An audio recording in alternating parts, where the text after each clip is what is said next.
Hello everyone, my name is Rashmi Shivanadhuni, working as an assistant professor in CSM department of Mlritm course soft computing, where I have selected the topic convolutional neural network. So today's agenda will be like what is convolutional neural network and what are the types of convolutional neural networks, key components, advantages, disadvantages, and the applications of CNN. So most probably we should know what is meant by CNN. So the CNN is nothing but it's a deep learning model where it's going to design the process data with the grid-like topology such as images. So the foundation for most modern computer vision applications to detect the features within the visual data. So coming to the part of key components, we have like input layer, convolutional layer, um, activation layer, pooling layers, flattened layers, fully connected layers, and the output layer.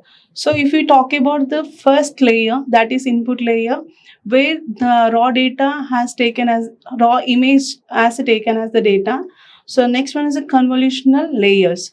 Like it is basically used for the feature extraction, and these layers apply the convolutional operations to input images using the filters or the kernel to detect the features such as edges, textures, and to more complex patterns. The third one is the activation layers. Here, mostly we use ReLU.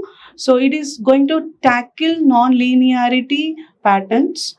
The fourth one is the pooling layers, where it is going to use for the reduction of the dimensions, and the mostly and commonly the max pooling is used, where we are going to select the maximum value from the group of neighboring pixels. Next one is a flattened layer, where it is going to convert the 2D into 1D conversion, and the next one is a fully connected layers. So here is going to classify, or we can say the classification is going to be happen.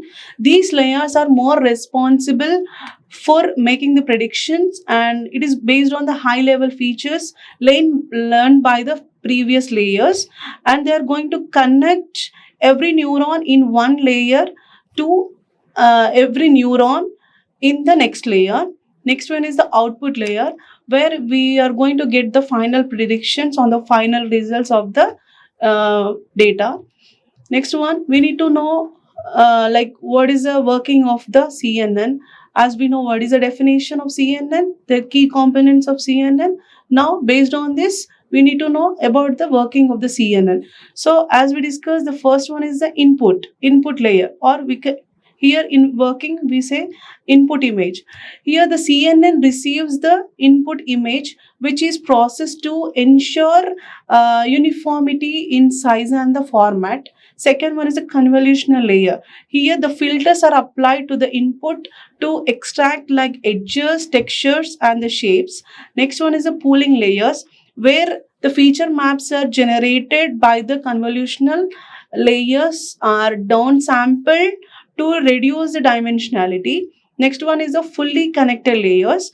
So the downsample sample feature maps are passes through the connected layers to produce the final output, such as a classification model or classification label. Next one is the output. So based on the input, next convolutional, then pooling layers, and the fully connected layers, where we trace the texture and shape of that, and also we reduce the dimensionality of that. So finally we'll get the output. So how the output is prediction or the output is predicted, such as like the class of the image. So we are done with working part. So we need to train. How we are training the CNN? So CNN are trained by using the supervised learning approach. So where it is a set of labeled training images, and also it is going to map the input images to their correct labels. The first one for the process is data preparation. So here the images are pre-processed to ensure they are all in the same format and the size. Second one is a loss function, where the loss function is used to measure how the CNN is performing on the training data. The actual loss function is to like calculate the is going to calculate by taking the difference between the predicted label and the actual label on the trained images. Next one is an optimizer, where it is going to update the weights of CNN in order to minimize the loss function. Next one is a back propagation, where it is a technique which is going to calculate the gradient of the loss function with the respective of the weights of the CNN. So it is like the grades are nothing but it's going to use to update the weights of the CNN using the optimizer. So as we done with the training part, so we need to evaluate. So how we are evaluating the CNN? So most efficiently of the CNN are evaluated by the variety of criteria. Like most metrics we are using here is accuracy, precision, recall, and the F1 score. So if we talk about the accuracy of the CNN is like the percentage of the test images that are CNN correctly going to classifies.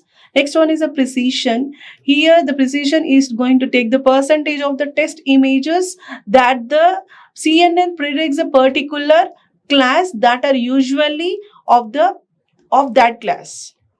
So next one is a recall. Here the recall is going to take the percentage of the test images that are of the particular class, and the CNN is going to predict that class. F1 score. F1 is a harmonic mean of precision and the recall. So it is taken as a good metric for calculating the performance of the CNN and on the classes that are imbalanced. So next one, as we discuss like what is CNN and key components of the CNN and how it is going to work of the CNN, and after working we have evaluated how the CNS is going to work. So we are moving to the different types of CNN. So first one is a LENet. So he is a person, Yan Lee Kun. He is a person who developed the LENet with his colleagues in the 1990s. Like he made the first successful CNN. He designed for handwritten digit recognition. The second one is AlexNet. He also person Alex Kriswick. He's a person who developed this. So here we have like he developed, like it consists of several layers of the convolutional and the pooling layers, which are followed by the connected layers. So the architecture consists of 5 layers, convolutional layers, like 3 pooling layers and 3 fully connected layers. Then next one is a ResNet, nothing but residual networks. So these are used to design for image recognition and processing task. Next one is a Google Net. So Google Net is also known as like Inception Net, where the core component of the Google Net is going to allow the network to learn features at different scales, and also simultaneously it going to give the like enhance the performance of the network. So moving to the applications, we have several applications in the CNN, where nowadays everywhere like images, or we can say identify the objects, and also tracking of the objects, and like identify the patterns are most important in CNN is going to tackle this. So firstly, if you want to talk about the first application, so the first one is image classification. So CNNs are the based on the state of the art model for image classification. So here it's going to classify the images into different categories, such as like cats, dogs, and whatever the examples we are trained. The next one is the object detection. So it is going to use for the detect objects in images, such as the people, cars, or buildings and etc. So they are used to localize objects in the images, which mean they are going to identify the location of the object in an image. Next one is a image segmentation. So here it is going to use for the segment images, which means they can identify the labels of the different objects in an image. That is useful for applications such as mostly in medical imaging and robotics. Next one is a video analysis. So it is going to analyze videos such as tracking the objects in the video or detecting events in the video. So it is mostly useful for applications such as video surveillance and traffic monitoring. So moving to the next, we need to know about the advantages as well as the disadvantages. So firstly, advantages. So they also have the advantages like high accuracy, which means like they can achieve high accuracy in various image recognition tasks. Second one is efficiency. So they are more efficient, especially if they use the GPUs where it is implemented. Third one is the robustness. So they are robust because to noise, robust to noise and variations in input data. Next one is the adaptability. It can be adapted to different tasks by modifying the architecture. Next one is the disadvantages. As we have as I picked four major disadvantages of the CNN. First one is the complexity. If we talk about the complexity, it is complex and difficult to train for the large data sets. And the second one is a resource intensive, it is more significant to computational resources for training and the development or the deployment. Third one is the data requirements. They need large amount of label data for training. Fourth one is the interpretability. So they can be difficult to interpret, making it challenging to understand their predictions.